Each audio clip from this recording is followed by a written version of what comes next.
What's up, guys? Welcome back to another video. Today we are going to be talking about Fairy Tail 100 Years Quest Arc Chapter 13.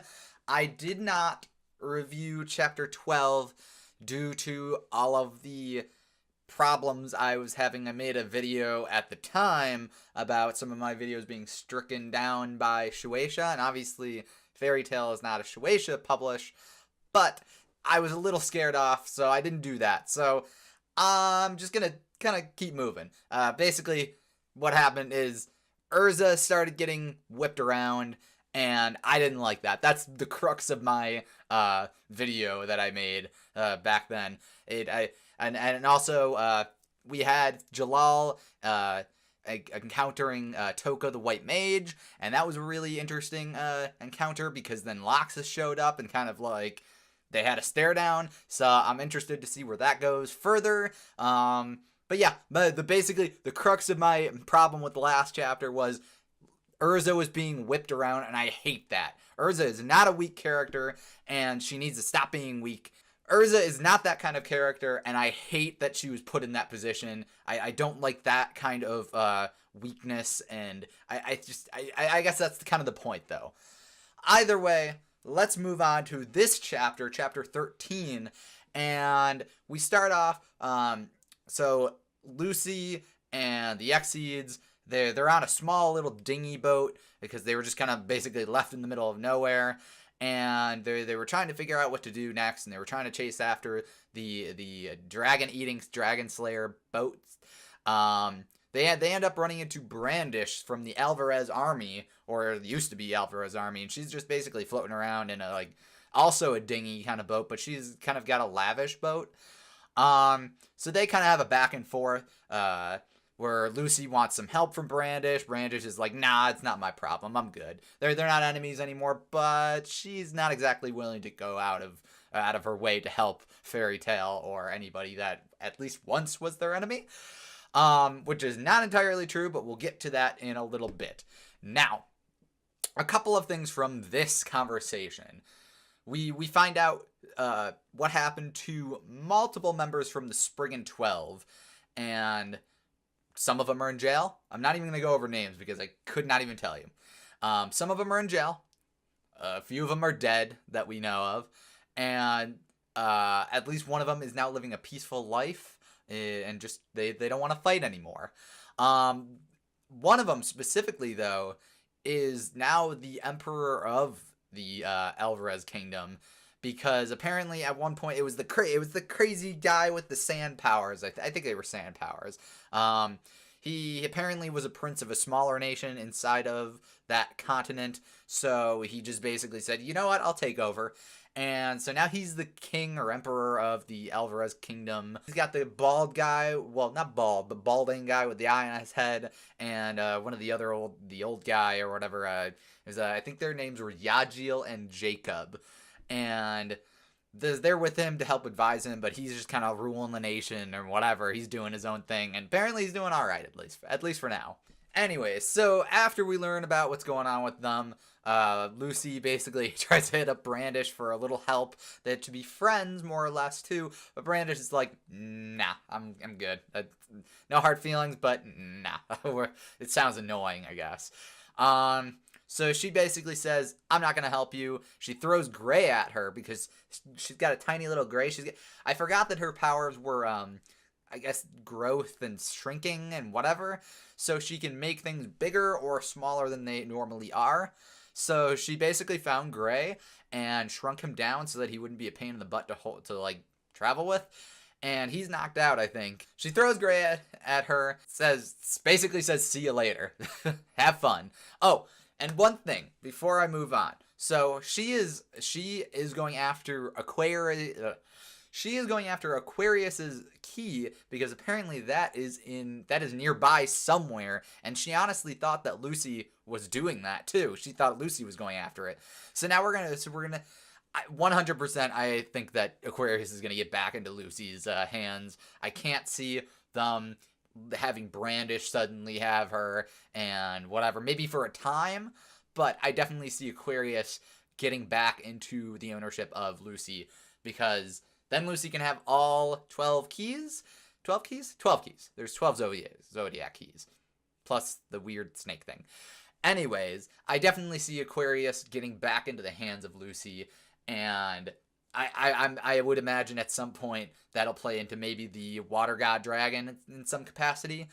But yeah, so they basically part ways.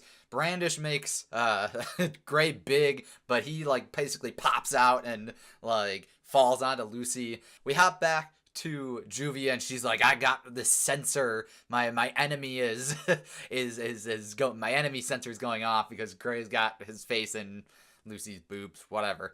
But yeah, so that's basically their encounter. And one thing before we move on from that, I want to say I like Brandish. I like that she is on good terms with Fairy Tail and Lucy.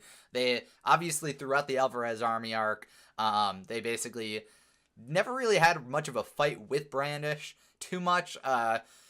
Honestly, they basically came to terms with like she wasn't really interested in fighting them in the first place anyways, but she's on the opposite end, and there was a whole thing like they realized that they were all, well, not all of them, but like at least Brandish and Fairy Tail were on some kind of level, and if it wasn't for the fact that they were on opposite ends, they wouldn't have fought at all. Maybe they would have been good friends at some point, and they still can be. So I like that that Lucy and Brandish are kind of still good. Okay, so after that we move on back to Magnolia as proper, and we jump back to the situation between Jalal and Loxus and Toka has dissolved. They've gone their separate ways for at least now.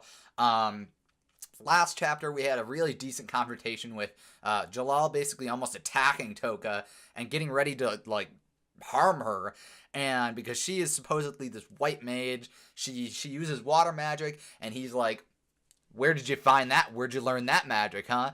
Because supposedly Toka, or at least the white mage person, is the person that stole the Water God Dragon's magic. So if you put two and two together, if Toka's supposedly a white mage, and then she also has water magic, it looks quite suspicious. However, Loxus has something to say about that, because now technically she is a part of Fairy Tail, so they can't let anybody just attack another member of their guild. Even if she's new, they're still going to treat her like family, and it was clear right from the get-go that Jalal and Loxus didn't want to fight. It would be messy. They're not enemies per se, so it's not like they really have a reason to fight in the first place in general. So they just wanted to kind of like hopefully solve the issue peacefully. However, they both have their sides, so it's not going to end just from one talk at the very least. Either way, they decide to separate for a time peacefully and go their separate ways. But Jalal's like, I'm going to keep an eye on this situation. He's not going anywhere. He's in like a house or a hotel or whatever, looking out the window as it rains. And he's thinking about Toka because she doesn't seem all that evil. She's just like this cute girl that just like is a little bit like, she's a little quiet. She doesn't want to hurt anybody. She's a little skittish.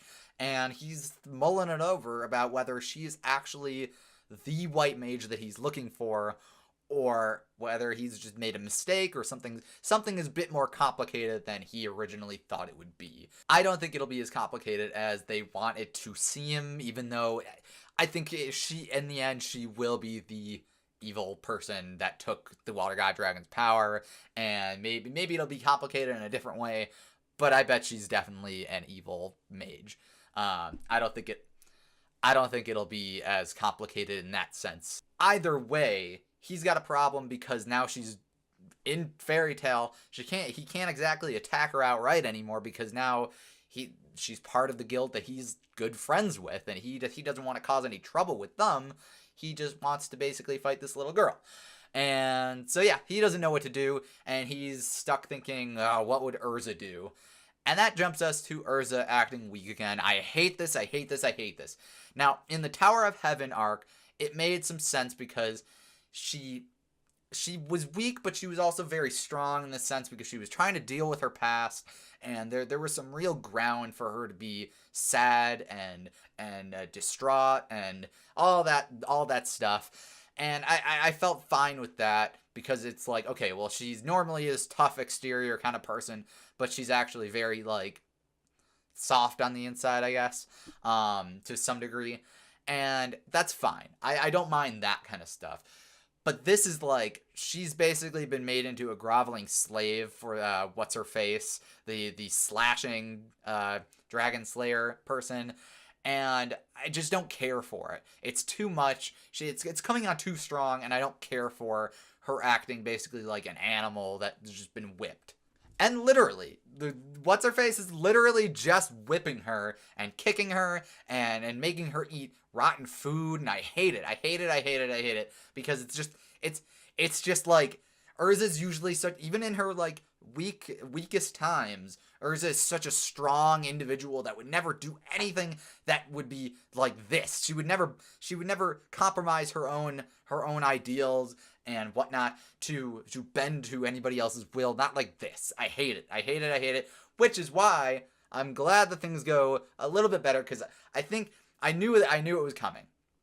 After she got her will to fight or whatever taken from her, I knew eventually she would get revenge, and she hasn't gotten it quite yet, but it's coming, and I think it's going to be great.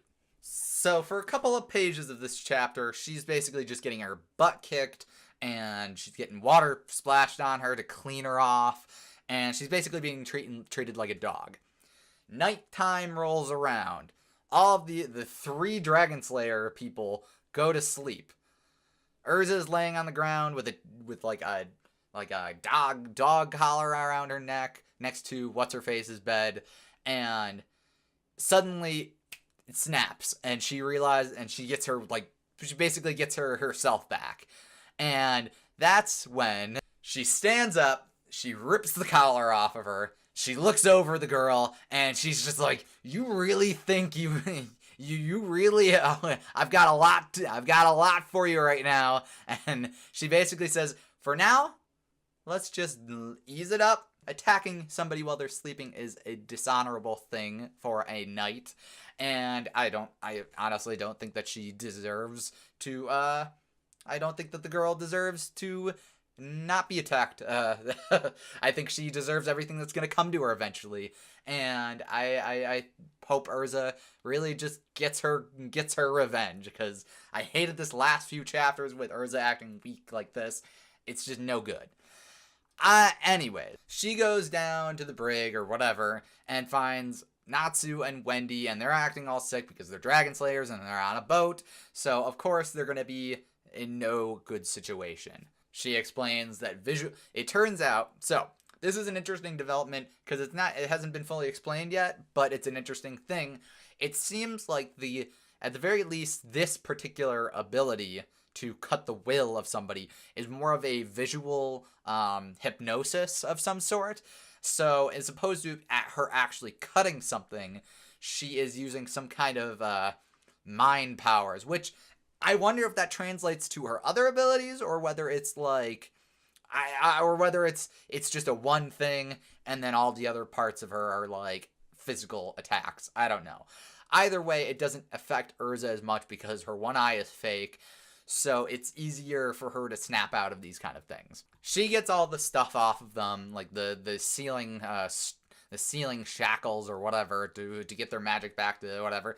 They both collapse. They're still both sick because they're on a boat, and Urza's like, "Crap, that's not good. I forgot about that." Just then, the ship gets sent flying up in the air, all sort of, and you see what's-her-face waking up, the night guy waking up, and the skull guy doing whatever skull guys do, and they're like, "What the heck?" And it turns out that a giant mountainous shape has formed underneath the boat, bringing it out of the water, and Brandish has made basically a small stone a giant mountain, and that's her one. She's not gonna help out any more than that, but that's her one little gift, and it's like, oh, she's not helping, but oh well, that she made a giant stone mountain thingamajigger. And so that's her one thing, and then she starts sailing off. That basically leaves us off in the last page of Urza, Natsu, and Wendy. They're raring to fight. They're going to kick some butt. Now they're on even playing field again. They're going to kick some butt. Lucy and Gray and Happy and Carla are on their way too. Shit's going to go down again. We don't know what happens next. Maybe they jump to a different thing. Maybe they jump back to Magnolia for the for the. Maybe they jump back to Magnolia for the Jalal and Toka stuff, or maybe they jump to something completely different. Either way, a big fight's going to happen between Natsu, Urza, and Wendy, and the 3 dragon-eating Dragon Slayer people on the boat. Hopefully it'll go better for them. I bet they get away this time at the very least. I enjoyed this chapter generally. I'm glad that Urza's back to her old self. I was getting really sick of that. And I'm just really psyched to see some more action between the Dragon Slayers and, well, Urza. She's the only non-Dragon Slayer on this boat, I guess.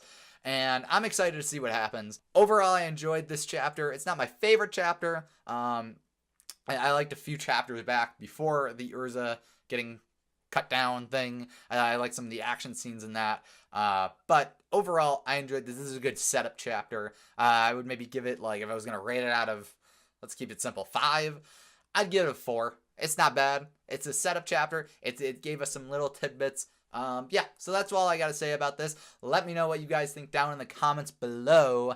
And I will see you guys in another video real soon. Bye-bye.